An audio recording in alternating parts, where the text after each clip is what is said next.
All right. Good morning. I'll be presenting this morning, and Jeff will be available to answer any questions that folks might have that are specific to facilities. So let me get my screen shared here and start my presentation.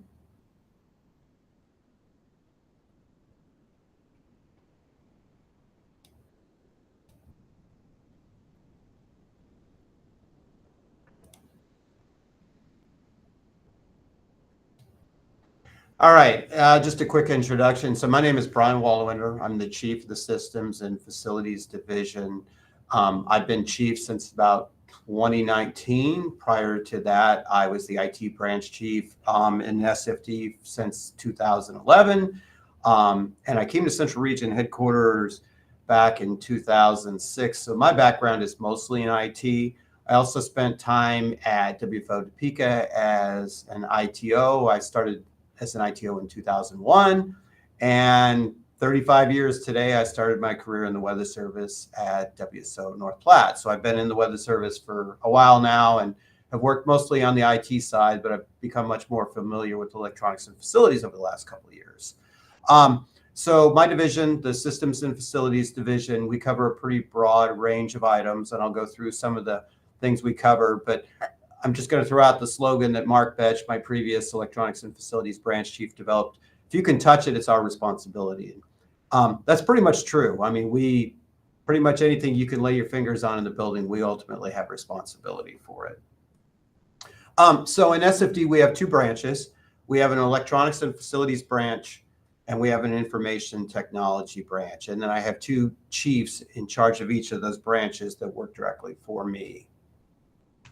For the Electronics and Facilities branch, we further break that down into two pieces, and we've often discussed that really each of these pillars, electronics and facilities, really deserve their own branch because they are so different. But for electronics, what do we cover? We cover operations and maintenance of all our key observational systems. So the 88D, ASOS, NWR, and upper air. And this includes, overseeing that all the mod nodes get done, that PMIs are taken care of in a timely manner, and then helping resolve any problems and acting as an escalation point for the field. We also coordinate all the training requests for the field for ETs and ESAs. And for those that are familiar with electronics training, when we have a new ET hire come in, they have several months of training that they have to complete at the training center to become familiar with all our core systems. And then on the facility side, we have a couple different functions as well. We take care of preventative maintenance on all the office HVAC and generator systems. We coordinate maintenance on roofs, electronical systems, and plumbing. And then we do contracting and electronics or engineering support. And the contracting is probably one of the biggest pieces of our job right now. We have core certifications for nearly pretty much all of the electronics and facilities branch because of the contracts they deal with. I think, Jeff, most of our people are core 2 and you're core 3, correct?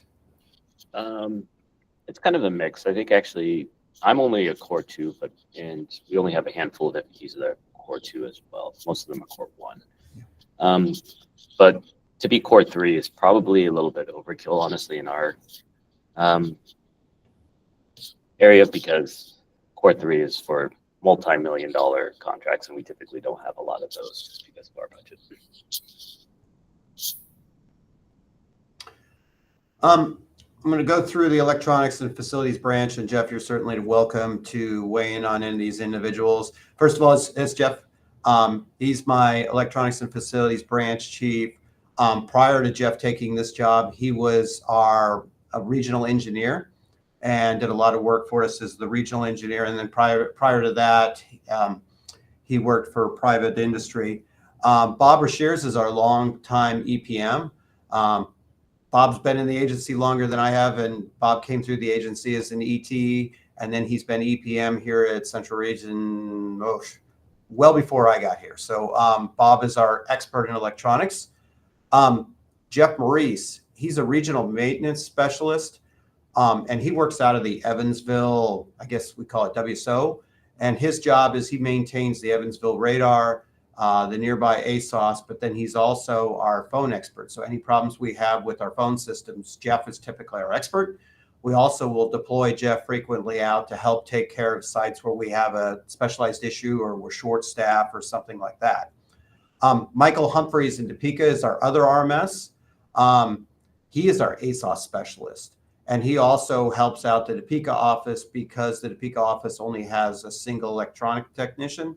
So Mike not only is our ASOS expert, but he also helps out the WFO in Topeka. And then we get to our facilities engineering technicians, our FETs. Jamie Moore is a senior facilities electronic technician. And then we have Howard Wolf, John Bowman, Joe Murphy, and Gene Walter as FETs. Joe works out of the Pleasant Hill office, and Gene works out of Aberdeen. And Howard, John, and Jamie are based here out of Central Region headquarters. And to give you a little breakdown of what they do, so they kind of do a mix of functions. Sometimes they organize contracts for repairs to your office. So your HVAC needs to be repaired. They may coordinate a contract for it, or there needs to be plumbing work done. Sometimes they actually go doing the hands-on work. So like right now we have the FETs traveling to all the sites, doing preventative maintenance on your HVAC and your generator, both for the office and for the next rad. So you've likely seen them show up at your office recently, or they're soon will be there. I know Howard's out on the road hitting many of the Western sites right now. The RMSs are kind of, the position is designed to be an electronics expert. And so like I said, Mike is our expert in ASOS. Jeff is our phone expert, but then he's also kind of unique where he's based there at Evansville and specifically takes care of that radar. So Paducah or Louisville does not have to do the extended drive to reach there.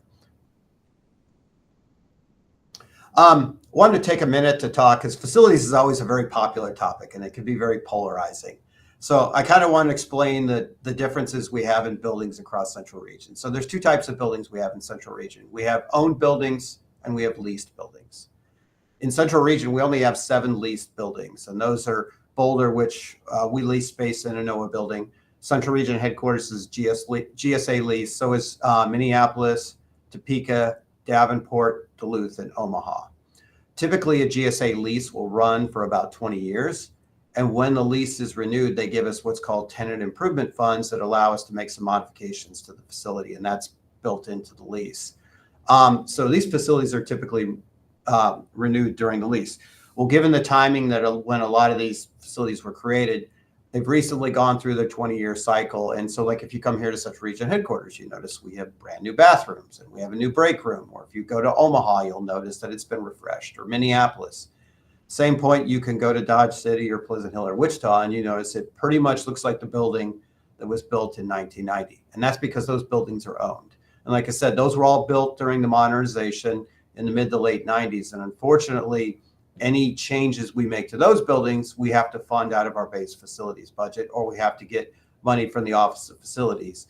And everybody knows the issue with budgets lately, and trying to find, several tens of thousands of dollars to update a kitchen or to do other cosmetic work to a WFO is not easy to come by. The other thing I'd like to point out is all our facilities funding comes from the AFS portfolio.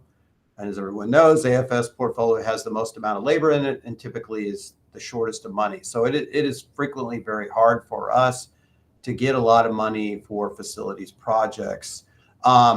And typically when we do get money for facilities projects, they kind of go to the urgent needs to help keep the lights on in the building. So roof repairs, replacing HVAC units. We've had to replace a couple generators because most of the generators are what were originally put in the building when they were built in the 90s. We have to fix the UPSs. So there's things like that that chew through any kind of what we would call discretionary money. The other thing I really want to point out about our budget that's been a challenge is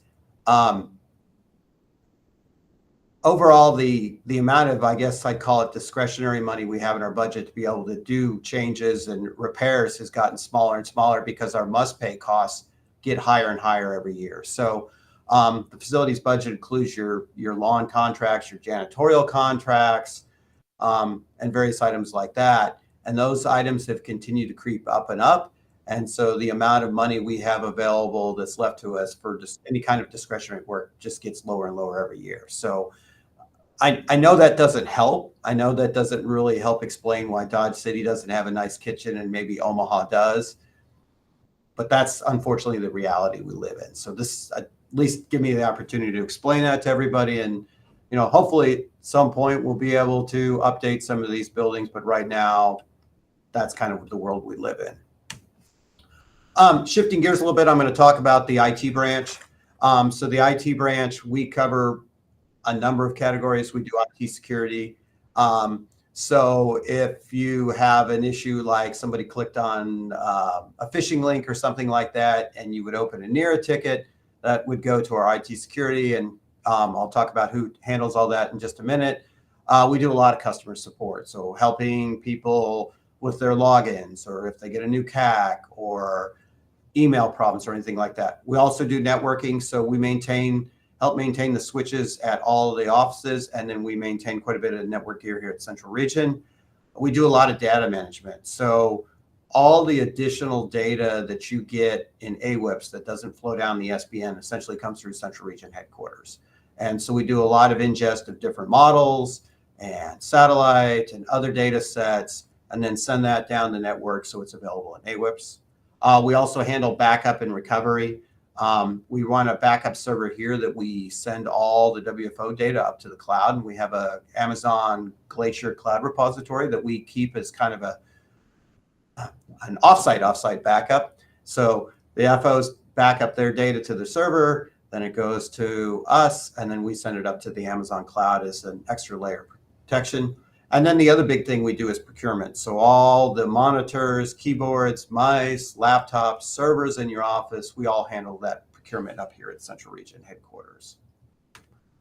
Some of the individuals in the information technology branch, Adam Van Meter, he's the chief. He took over in 2019 after I took this job here. Daryl Smith is our information system security officer, or ISSO. Daryl also took over that position back in 2019 after Adam vacated. So like I said, if you ever had a security incident, you've been working with Daryl Smith. He also has been helping out with a lot of our security packages for individuals. So if you have a new janitorial staff or a student volunteer, Daryl's the one who sends those packages through security to get clearances for those individuals. Doug has worked with us as well since about 2018, 2019. He's our Linux expert.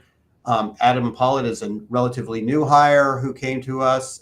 He's been outstanding. He's kind of across the board. He's helped out with a lot of end user support, but he also handles a lot of our phones, and then has gotten involved with a lot of our different systems.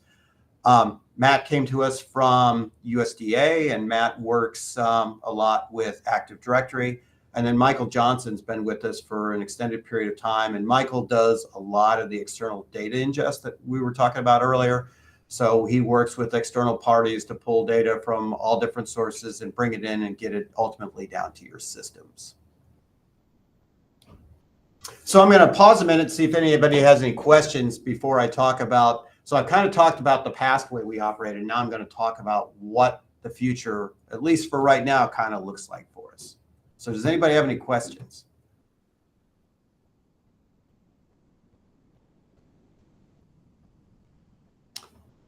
All right, so moving forward, so one of the things I didn't really highlight is we've had quite a bit of attrition here at Central Region headquarters in my division. So like I said, Jeff's position currently is vacant. The supervisor of the FETs is vacant. We're 3 RMSs vacant. We're in 2 FETs vacant. Adam is down 3 people on his side now that would have been in that group. And then I also have an ASA position, which has been vacant for probably 4 years now as well.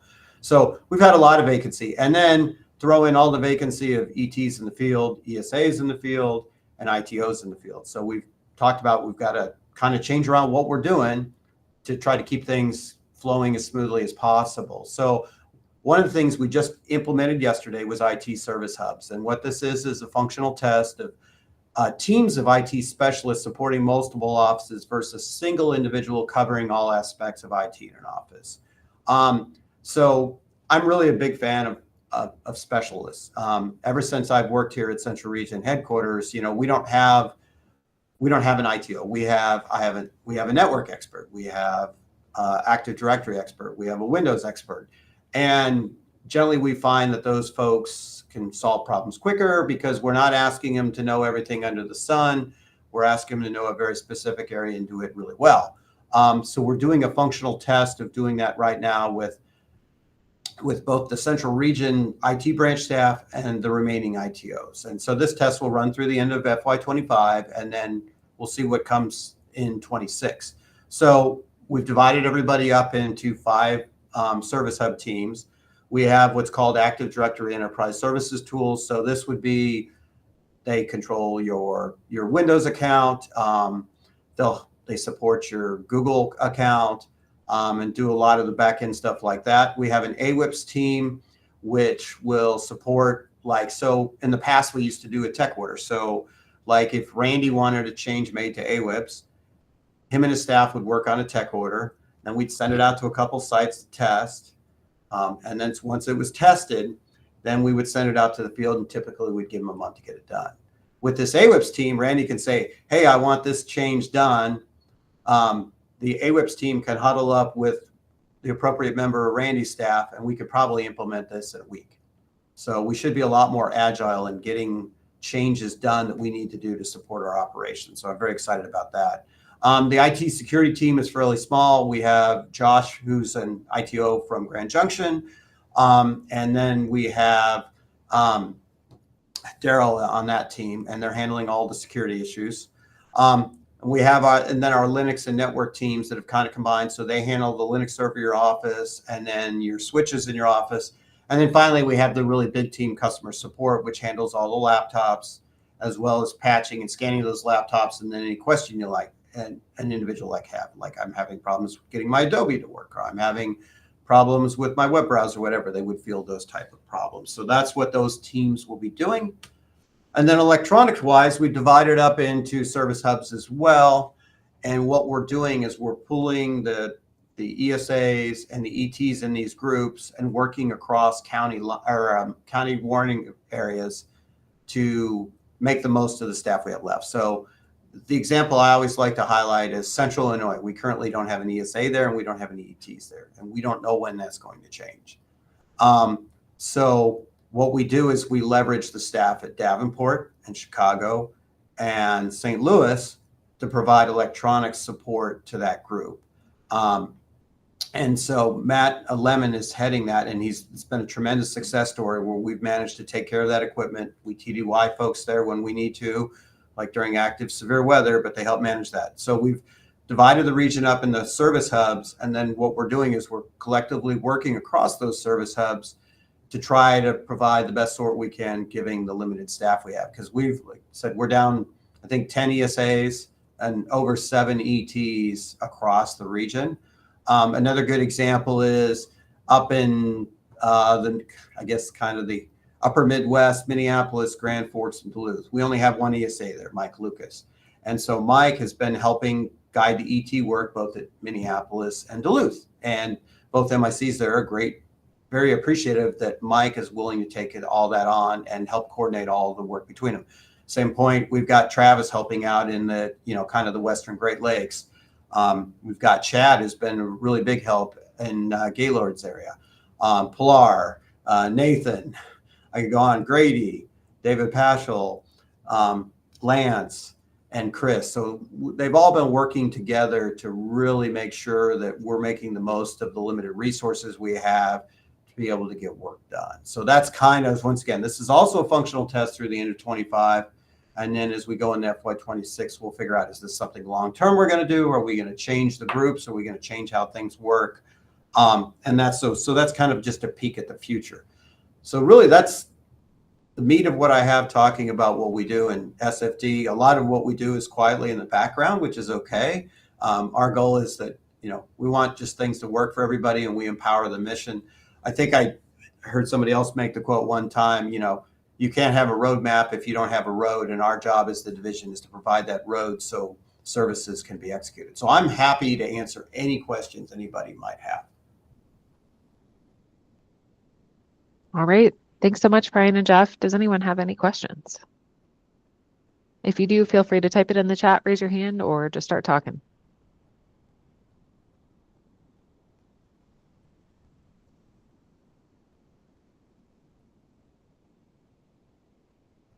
All right. I think we're letting you off easy this time. Appreciate you guys coming on here. It's great to hear a little bit more about what you do, especially since a lot of it is in the background. So really appreciate it.